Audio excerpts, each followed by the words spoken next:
Hey everybody, Ryan here at eTrailer. Today on our 2021 Nissan Rogue, we're going to be showing you how to install the Curt Class 2 Trailer Hitch Receiver. But before we do that, why don't we check it out and make sure that this is the right hitch for you.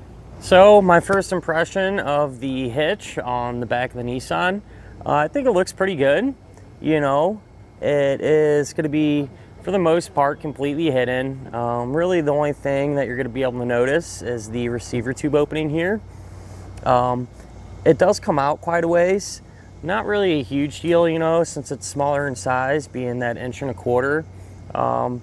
You know, it isn't super noticeable or look out of place. And honestly, I think if, you know, just kind of the nature of this bumper, I feel like if the hitch sat further back, it would make it a lot harder to use. So I feel like this is a good happy medium, and will allow you to use all those different type of accessories. I do want to address one of the big questions that we get asked quite a bit, and that's if, you know, the hitch is going to interfere with your hands-free liftgate assist on your Rogue. Now, unfortunately, our model here today does not come equipped with that feature, but from my experience in the past, I can assure you that the hands-free liftgate assist will still work. Really, all you're going to have to do is kick your foot to either side of the hitch, and it'll operate like it should. With this being a Class 2 hitch, it is going to have that 1.25 by 1.25 receiver tube opening, and at the end here there's going to be a reinforced collar for a little bit of extra support. It is going to use the 1/2 inch size pin and clip. Now keep in mind, this doesn't come with the hitch, but if you need one, not really a big deal, you can always grab one here at eTrailer. The safety chain openings are going to be a loop style, and they should provide us with more than enough room to use just about any size hook that we might have. As far as the hitch's weight capacities go, they're actually surprisingly really high for an 1.25 inch, probably the highest ratings that I've seen for a 1.25 inch hitch. But with that said, the maximum gross tongue weight rating is going to be 525 pounds, and that's going to be the amount of weight that's pushing down on the hitch. So that'll work with just about any size bike rack or cargo carrier that you'd want to use, for example. As far as the hitch's maximum gross trailer weight rating goes, that's going to be 3,500 pounds, and that's going to be the amount of weight that is pulling on the hitch. So that is the weight of the trailer plus anything that you might have on it. Now, I do always like to recommend, never a bad idea just to grab your Nissan's owner's manual. That way you can check and make sure that your Rogue can pull that much weight safely. So now let's go ahead and just grab a couple of measurements. That way we could try to figure out which hitch mounted accessories will work out best. If you go from the ground to the top inside edge of the receiver tube opening, that's going to be about 12 1/4 inch. So if you do plan on pulling a trailer, chances are pretty good you're going to need to get a ball mount that has a rise in its shank. If you go from the center of the hitch pin hole here to the very edge of our bumper, that's going to be right at about 6 inches, and you can use that measurement to figure out that if any folding type accessories you might have can be stored in that upright position without hitting the back of your Nissan. So at the end of the day, you know, a great looking hitch. I feel like if you know, appearance is your biggest concern, you really couldn't go wrong with this one. But keep in mind though, because of the smaller 1.25 by 1.25 receiver tube opening, it is going to limit you somewhat on, you know, what type of accessories you can use and so on. So if you're looking for a little bit more versatility, it may be worth looking into the larger 2 inch by 2 inch hitches. But with that said, as far as the installation goes, it is a really straightforward, you know, really nothing to it at all.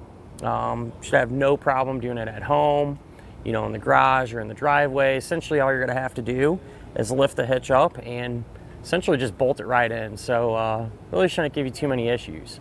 Speaking of which though, let's go ahead, pull into the garage and put it on together now. To begin our installation, we're going to be working here underneath the back of our Rogue, and the first thing that we're going to do is identify our attachment points. And so if you look on the side of our frame rail, that's where they're going to be. So we're going to have a total of 2 attachment points, one here and one here, and these are going to be threaded weld nuts. And I want to mention from this point on, anything we do to one side of the vehicle, we're also going to do to the other side, because it'll be set up the exact same way. But what you want to do is you can spray some penetrating oil in those weld nuts, and then just take a brush like this and work it in and out just to clean out any junk that might be in there. And once you have that done, what I suggest doing is taking your hardware. All right, and all the hardware is going to be the same. You're going to have a bolt and a conical tooth washer. When we put the hitch up, you want to make sure that the teeth on the washer are going to face towards the hitch. But what I like to do is just take a bolt and just kind of put it in the weld nut. Make sure it threads in nice and easy. That way, if there's any issues, we're not trying to hold the hitch up above our head and everything else. If it doesn't go in easy, you're simply just going to have to keep cleaning the threads out until it goes right in. Now at the next set of hands, we can take our hitch and raise it into position. The driver's side, you're going to have to kind of work it up and over your tailpipe. Once you have that done, we can simply line up the holes in our hitch with the attachment points in our frame and get our hardware started hand tight.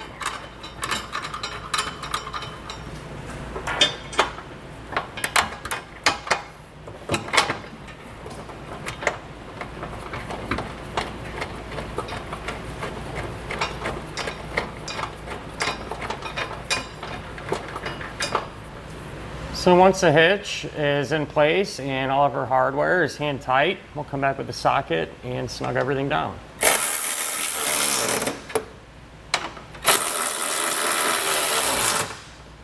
Now we need to make sure and come back with the torque wrench and tighten down all of our hardware to the amount specified in the instructions. If you don't have a torque wrench, you can grab one here at eTrailer. Or a lot of times, what you can do is go to your local auto parts stores and they'll have one there available to rent. And that'll finish up our look at and our installation of the Curt Class 2 Trailer Hitch Receiver on our 2021 Nissan Rogue.